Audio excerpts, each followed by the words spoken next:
एक बार फिर से आपका स्वागत है। खबर शिमला से लेंगे। शिमला के युग अपहरण और हत्याकांड मामले में युग के परिवार वालों का रो रो कर बुरा हाल है। पीड़ित परिवार आरोपियों के खिलाफ सख्त से सख्त सजा की मांग कर रहा है। युग को किस तरह से किडनैप किया गया और कैसे उसे हत्या वाली जगह पर ले जाया गया, जी मीडिया संवाददाता मोहित प्रेम शर्मा ने इसका जायजा लिया।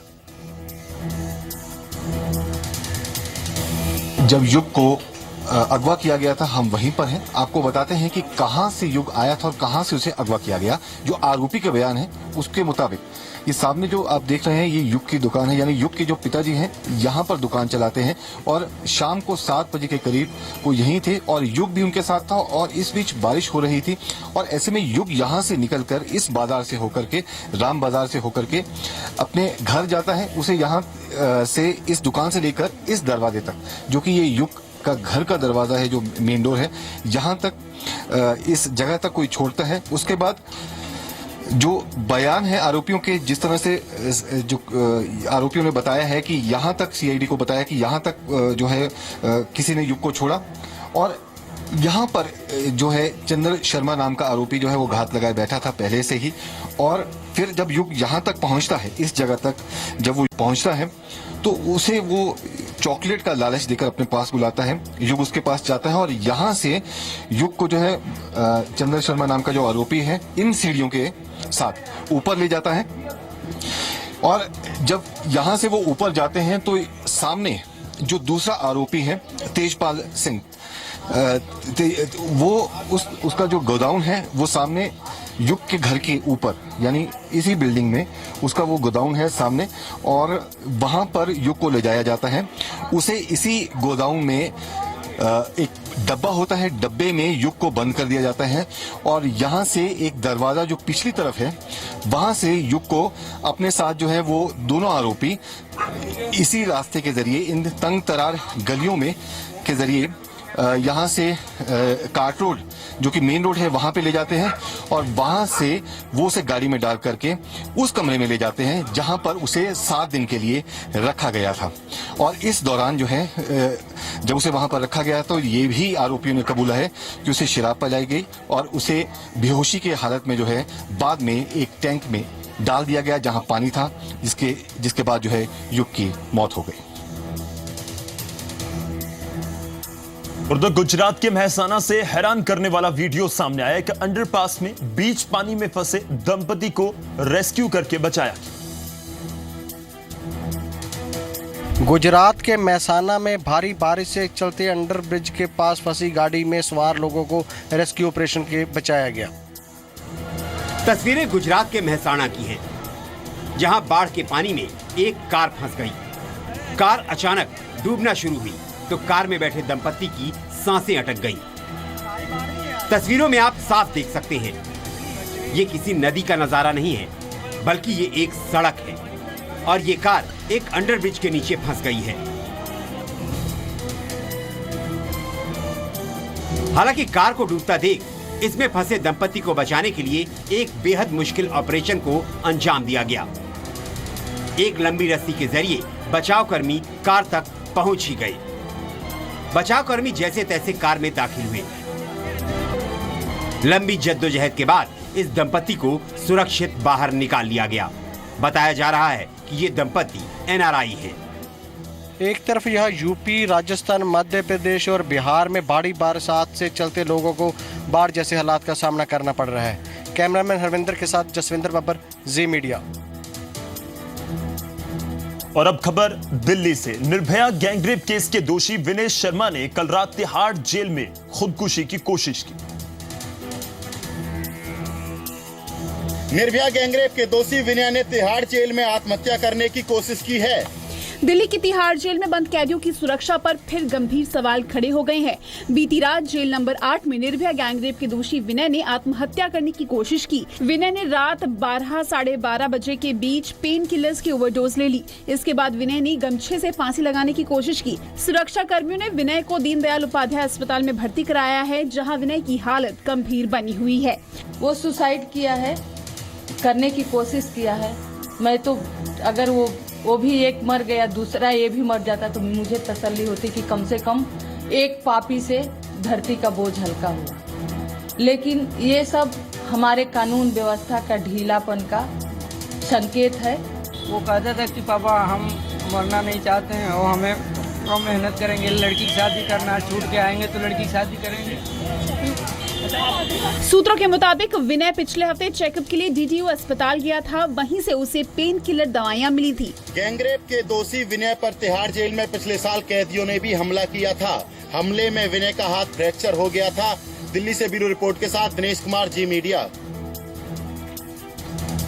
यूपी के हाथरस से हॉरर किलिंग का मामला सामने आया है। खुद की मर्जी से शादी करने के फैसले से नाराज पिता और भाई पर 24 साल की सोनी की हत्या करने का आरोप लगा है।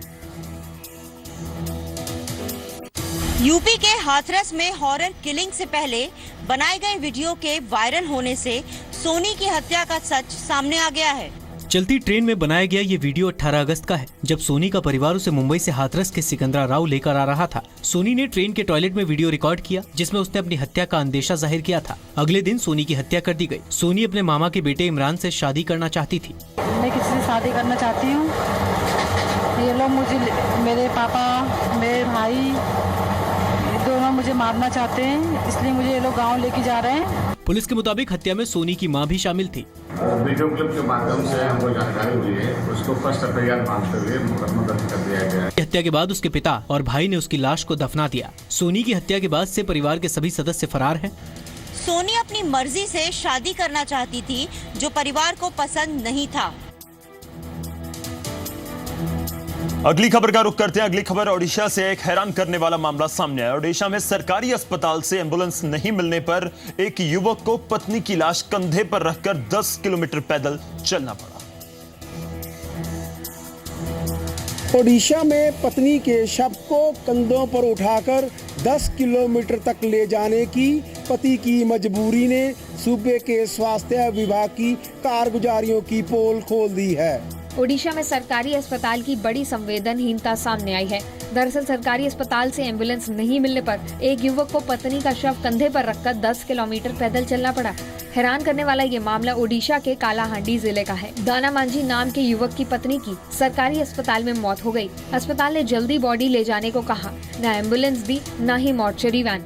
मजबूरन रात के 3 बजे दाना मांझी ने अपनी पत्नी की लाश कंधे पर उठाई और 10 किलोमीटर तक पैदल चले। इस दौरान उनकी 12 साल की बेटी भी रोती रोती साथ चल रही थी।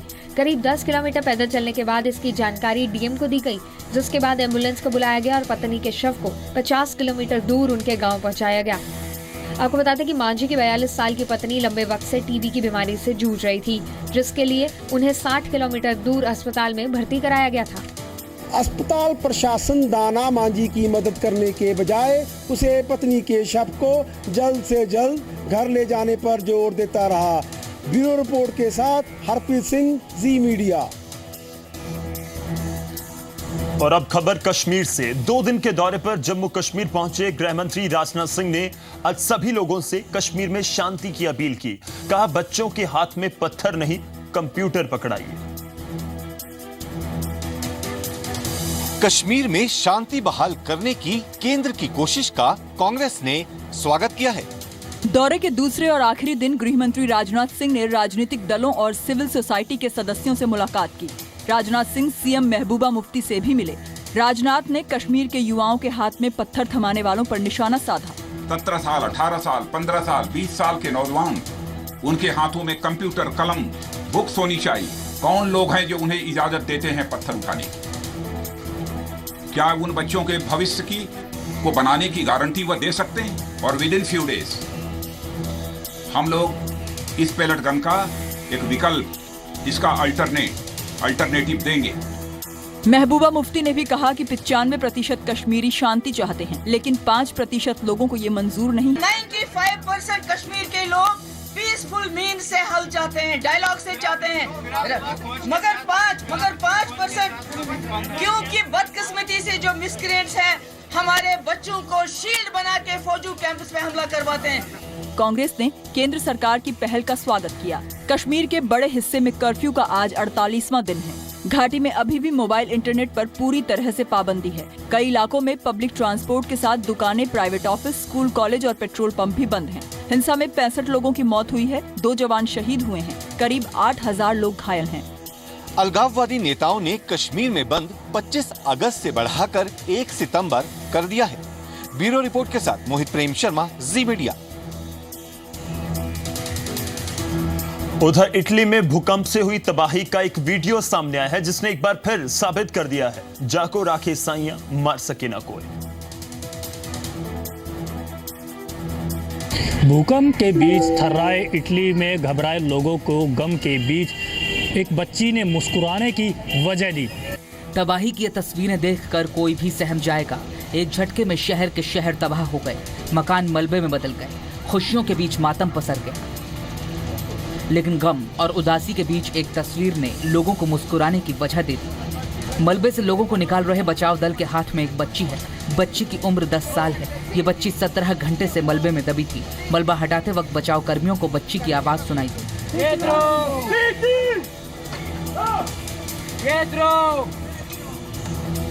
बच्ची की आवाज सुनते ही उसे बचाने की जद्दोजहद शुरू हो गई।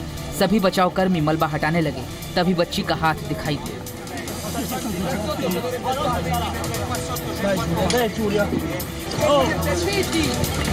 बचाव कर्मी हरकत में आ गए। जल्द से जल्द मलबे को हटाया गया और बच्ची को सुरक्षित बाहर निकाल लिया गया।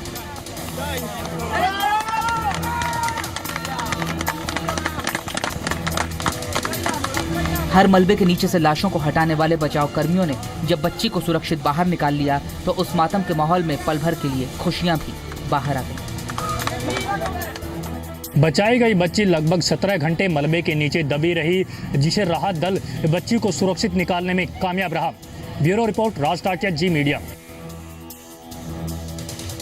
और उधर दुनिया के सबसे बड़े विमान एयरलैंडर 10 की एक टेस्ट फ्लाइट के दौरान क्रैश लैंडिंग हो गई। एयरलैंडर 10 अपने दूसरी टेस्ट फ्लाइट के दौरान टेलीग्राफ के खंभे से टकरा गया। हालांकि इस दौरान कोई हताहत नहीं हुआ। दुनिया का सबसे बड़ा विमान एयरलैंडर दूसरी टेस्ट फ्लाइट में हादसे का शिकार हो गया। इस हादसे में चालक दल के सदस्यों को किसी तरह का नुकसान नहीं पहुंचा है। दुनिया का सबसे बड़ा विमान पूर्वी इंग्लैंड में अपनी दूसरी उड़ान परीक्षण के दौरान दुर्घटनाग्रस्त हो गया। बेडफोर्डशायर में कार्डिगटन एयरफील्ड स्थित अपने बेस पर टेलीग्राफ के एक खंभे से टकराने के बाद क्षतिग्रस्त हो गया। फेसबुक पर कंपनी के एक बयान में कहा गया है कि चालक दल के सभी सदस्य सुरक्षित और ठीक हैं और इनमें से किसी को भी चोट नहीं आई है। इंग्लैंड के बेडफोर्डशायर में हुए हादसे पर विमान बनाने वाली कंपनी का कहना है कि एयरलैंडर ने उड़ान तो ठीक भरी थी, लेकिन लैंडिंग के वक्त क्रैश हो गया। एयरलैंडर 10 बनाने पर 220 करोड़ रुपए का खर्चा आया था, जिसकी पहली टेस्ट फ्लाइट कामयाब रही थी। ब्यूरो रिपोर्ट, जी मीडिया।